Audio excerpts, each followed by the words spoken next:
You know that feeling when you see a company just explode, seemingly out of nowhere, and you can't help but wonder, how on earth are they doing that? What's their secret?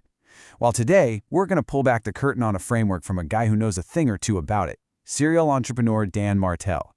He's built and sold multiple companies for millions, and he's boiled down his experience into this powerful system for growth that's so fast, it almost feels like you found a cheat code. So let's dive in and see how he does it.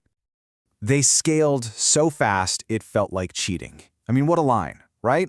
This quote is really the key. It gets you to think differently. See, this isn't about grinding harder or working 100-hour weeks. No, it's about building real leverage. It's about creating systems that are so effective, your growth just goes vertical, almost like you found a secret shortcut in a video game.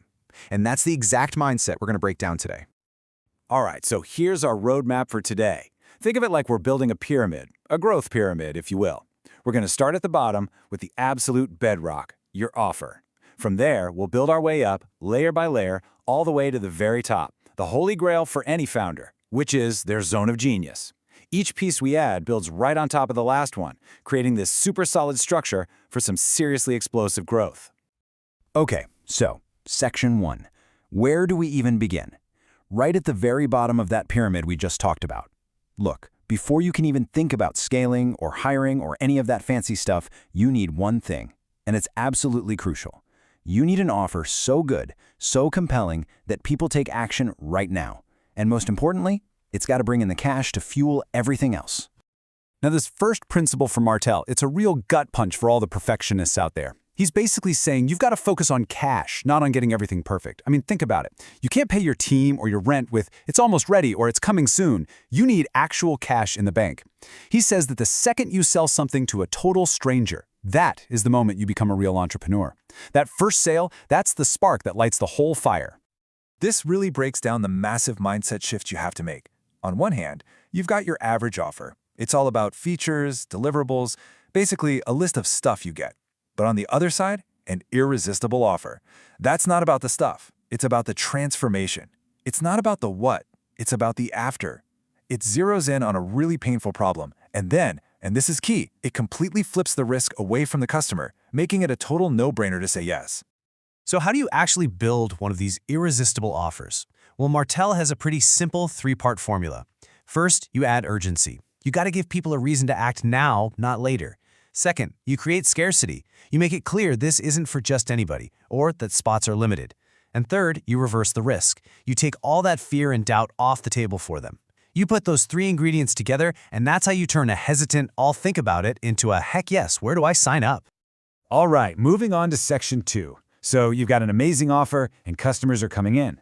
That's great. But now the next big hurdle is making that growth predictable, not just random. This is where we move up the pyramid and start building the actual engine of the growth machine. This is how you go from just hustling and hoping to having a real system. And honestly, this is how you get rid of that weird guilt founders sometimes feel when things start feeling a little too easy. I love Martell's take on marketing. He basically says, forget the marketing plan, build a marketing system. And he breaks it down into 4 really practical steps. First is what he calls the camcorder method. It's super simple. Just record yourself doing the things that are already getting you leads. Then, you take those videos and turn them into a step-by-step course or playbook. Next, you define the cadence, a clear weekly schedule for these tasks. And finally, you generate a daily checklist of the 7 to 10 actions that actually move the needle. All of a sudden, you don't have a plan. You have a machine that anyone on your team can jump in and run. And to really drive this point home, check out this analogy from Elon Musk. It's just brilliant. Imagine you're running a car factory. You can build 10 engines a day, 100 chassis, but you can only make 4 tires. So how many cars can you actually produce in a day? Just 1. Your entire operation is limited by its single biggest bottleneck. For any founder, realizing this is a total game changer. It forces you to find and fix those constraints. So, okay, we know bottlenecks are bad, but how do you actually get your team to fix them without coming to you for every little thing? This is where Martell's 50 to fix it rule comes in, and it's awesome. Basically, any person on the team has the authority to spend up to $50 to solve a problem. Right there on the spot. No need to ask for permission. And that amount goes up with their role. A leader gets $500, a manager $5,000, and so on. What's the point? It's all about one thing: increasing the speed of your business. It's about empowering people to just get stuff done. And don't think these small fixes don't have a huge impact. They absolutely do. Take this one case study. A client of his was losing 10% of their customers every single month, which is just brutal. But by empowering the team to implement some quick wins for new customers, they cut that churn all the way down to just 3%. Think about that. That one change, which probably cost next to nothing, made every single new customer 4 times more valuable. That is the power of a good system. So, we've covered the offer, we've covered the systems for the business, but you know what the single biggest point of leverage is in any company? It's the founder. It's you. And that brings us to the next critical layer of our growth pyramid, learning how to strategically buy back your own time. Because that is how you're going to unlock the next level of growth. Let me ask you this, and be honest, what is your time actually worth? Martel tells this great story about a CEO he was coaching who was spending tons of time every week doing customer support. So he asked him, "What's your time worth?" Look, if your goal is to make $1 million a year, your time is worth about $500 an hour. So every single minute you spend doing a task that you could pay someone else $20 an hour to do, you're not saving money, you're actively losing money. It's a huge opportunity cost. And this isn't just some fuzzy idea. You can actually calculate it. He calls it your buyback rate. Here's how it works.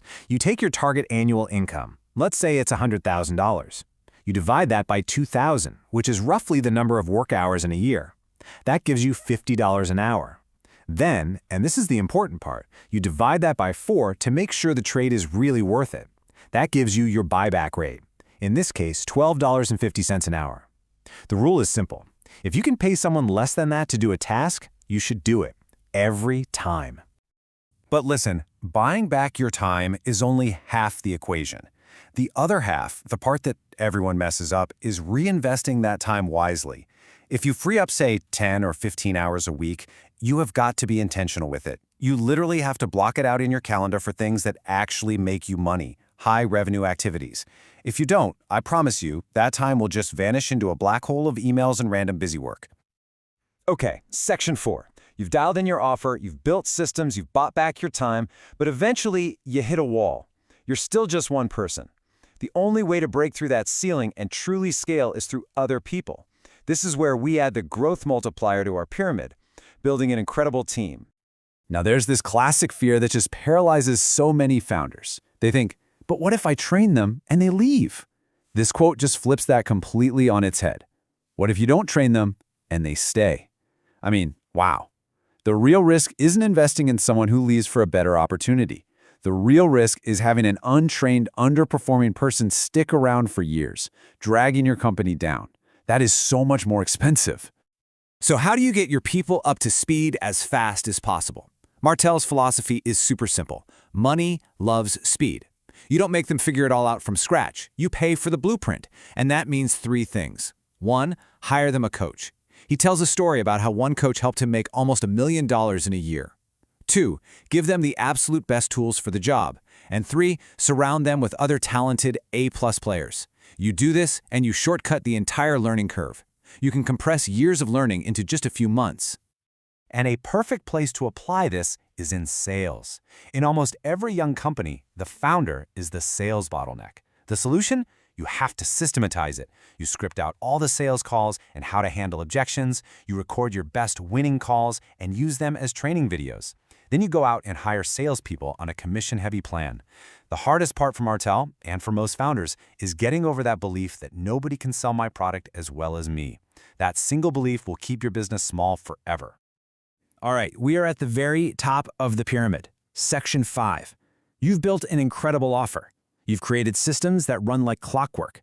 You've bought back your time, and you're scaling with an amazing team. When you put all of that together, you finally get to arrive at the ultimate destination, the real cheat code, operating exclusively in your zone of genius. So what on earth is this zone of genius? It's that magical place where the stuff that looks like hard work to everybody else feels like play to you.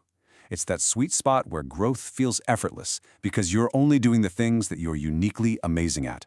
Now, this isn't about retiring or checking out. It's about designing a role for yourself that's just a pure expression of who you are and where you add the absolute most value to the business. And once you're really living in that zone of genius, your job as CEO boils down to just 3 things. That's it. 3 responsibilities. Number 1, the vision. What does the future of this business look like? Number 2, the money. Do we have the cash we need to grow and invest? And number 3, the people. Do we have the right team to actually build that vision? Vision, money, people. That's the whole game. So let's bring this all back down to earth. We've gone all the way up the growth pyramid from that core irresistible offer right to the very peak of your zone of genius. But none of it matters if you don't take action. It all starts with one small, simple step. So I'm going to leave you with this question. What is the one low-value task, that one thing that's way below your buyback rate, that you will get off your plate this week? Because making that first trade, taking that first step, that's how you start building a business that grows so fast, it really does feel like you're cheating.